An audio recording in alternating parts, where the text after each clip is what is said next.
সুপ্রিয় দর্শক মন্ডলী, আসসালামু আলাইকুম। দেশে এবং দেশের বাইরে যে যেখান থেকে শুনছেন, আশা করি ভালো আছেন, সুস্থ আছেন, নিরাপদে আছেন। আমি advocate Mohammad Belayet Hossain, Bangladesh supreme court. আজকে দুর্দান্ত একটি টপিক নিয়ে আপনাদের সামনে হাজির হয়েছি। টপিকটি হলো জমি আপনার দখল অন্যের, কি করবেন? জমি তুমি কার? দখল যার তার নাকি দলিল যার তার?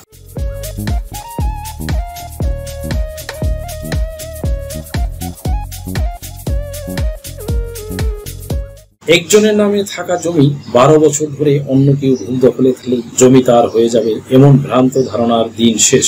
আপনি জমি কিনেছেন কিংবা উত্তরাধিকার সূত্রে জমি পেয়েছেন, জমির মালিকানা সংক্রান্ত সকল কাগজপত্র আপ টু ডেটও আছে নিজের জমি, অথচ আপনার দখলে নেই। গায়ের জোরে কিংবা সামান্য অজুহাত দেখিয়ে জমি দখল করে নিয়েছে কিংবা আংশিক দখল করে নিয়েছে কিংবা জমি দাবি করে বসছে। এখন কি করবে? কোথায় যাবে? করণীয়? সুপ্রিয় দর্শক মন্ডলী, আমাদের সুনির্দিষ্ট প্রতিকার আইন 1877 that means specific relief act 1877 এর সেকশন 9 এ বলা আছে, স্থাবর সম্পত্তি হতে যদি কেউ অন্যায়ভাবে দখলচ্যুত হন, তাহলে তিনি অথবা তার মাধ্যমে দাবিদার কোনো ব্যক্তি মামলার মাধ্যমে তার দখল পুনরুদ্ধার করতে পারেন। অন্যদিকে ফৌজদারি কার্যবিধির ধারা 145 উপধারা 6 এ বলা আছে, আইনসঙ্গতভাবে উচ্ছেদ না হওয়া পর্যন্ত দখলে থাকা পক্ষ দখল বহাল রাখিবে।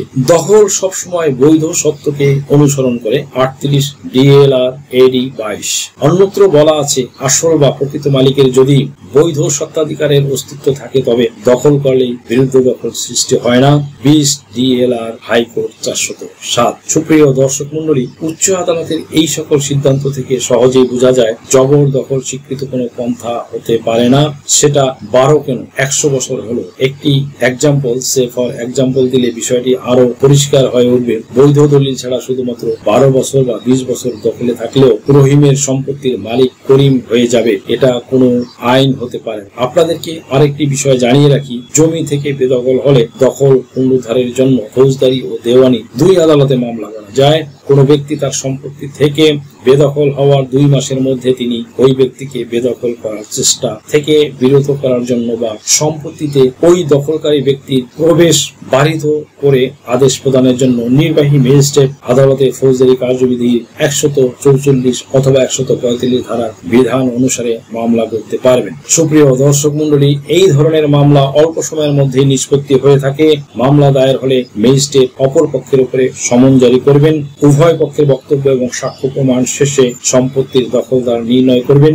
এসি ল্যান্ডের মাধ্যমে সরেজমিনে তদন্তের ভিত্তিতে প্রকৃত দখলদার নির্ণয় করা হতে পারে। এরপরে আইনানুগভাবে উচ্ছেদের আদেশ দেওয়া হবে। আর দখল সংক্রান্ত বিষয়ে দীর্ঘ সময় অতিবাহিত হয়ে গেলে আপনি সুনির্দিষ্ট প্রতিকার আইনের 8 ধারা অনুযায়ী প্রতিকার চেয়ে দেওয়ানি আদালতে মামলা করতে পারেন। আইনটির 8 ধারা অনুযায়ী আপনাকে ওই জমিতে সত্ত্ব বা মালিকানা আছে বলে প্রমাণ দিতে হবে।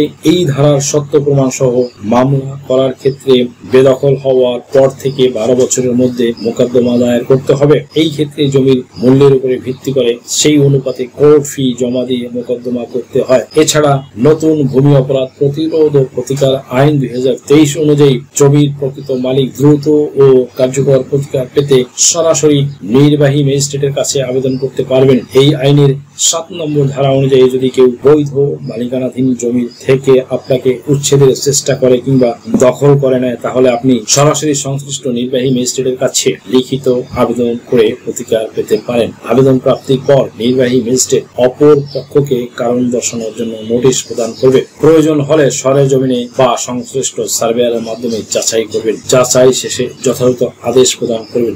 জরুরি হলে মোবাইল কোর্ট পরিচালনা করে দখলদার উচ্ছেদ করে প্রকৃত মালিককে জমির দখল ফিরিয়ে দিতে পারবেন। আদেশ অমান্য করলে ওয়ারেন্ট ইস্যু করে আইনানুগ ব্যবস্থা নিতে পারবেন। এমনকি ভবিষ্যতে এমন ঘটনা যেন না ঘটে সেই জন্য বন্ড বা মুসলিকা নেওয়ারও ব্যবস্থা করতে পারবেন। এই ধরনের অভিযোগ 45 দিনের মধ্যে নিষ্পত্তির কথা বলা হয়েছে আইনে। তবে জমি উত্তরাধিকার সূত্রে প্রাপ্ত হয় এবং এখনো বন্টন না হয় বা দেওয়ানি আদালতে মামলা চলমান থাকে, তাহলে নির্বাহী ম্যাজিস্ট্রেট হস্তক্ষেপ করতে পারবেন না। সেই ক্ষেত্রে আপনি দেওয়ানি আদালতে বিচারকের দৃষ্টি আকর্ষণ করে মোবাইল কোর্টের জন্য আবেদন করতে পারবেন। সুপ্রিয় দর্শক মন্ডলী, আশা করি ভিডিও থেকে আপনারা সামান্যতম হলেও উপকৃত হয়েছেন। যদি ভিডিওটি আপনাদের সামান্যতম উপকার আসে তাহলে রিকোয়েস্ট করবো চ্যানেলটি লাইক, শেয়ার, কমেন্টস এবং সাবস্ক্রাইব করে পাশে থাকা বেল বাটনটি প্রেস করে দিন, যাতে পরবর্তী ভিডিওর নোটিফিকেশনটি খুব সহজেই পেয়ে যান। সো আজকের মতো এখানে শেষ করছি। দেখা হবে অন্য কোনো দিন অন্য কোনো আইনি কন্টেন্ট নিয়ে। সেই পর্যন্ত সকলে ভালো থাকুন, সুস্থ থাকুন, নিরাপদে থাকুন। আবারও সবাইকে ধন্যবাদ জানিয়ে এখানেই শেষ করছি। আল্লাহ হাফেজ। দেশ ও বিদেশ থেকে যে কোনো ধরনের হলফনামা, এফিডেভিট নিতে চান, কাবিননামা, নিকানামা যে কোনো ভাষায় অনুবাদ করে বিভিন্ন মন্ত্রণালয়, ইসলামিক ফাউন্ডেশন থেকে সত্যায়িত করে নিতে চান, শিক্ষা সনদ বা অন্য যে কোনো ধরনের ডকুমেন্ট শিক্ষা বোর্ড, শিক্ষা মন্ত্রণালয় থেকে সত্যায়িত করে নিতে চান, ধর্ম পরিবর্তন করে কোর্ট ম্যারেজ করতে চান, কুরিয়ার, ইমেইল, হোয়াটসঅ্যাপ, ইমো, মেসেঞ্জারিতে ডেলিভারি নিতে পারবেন। তাছাড়াও সরাসরি এসেও নিতে পারবেন। Mobile number 01724583880।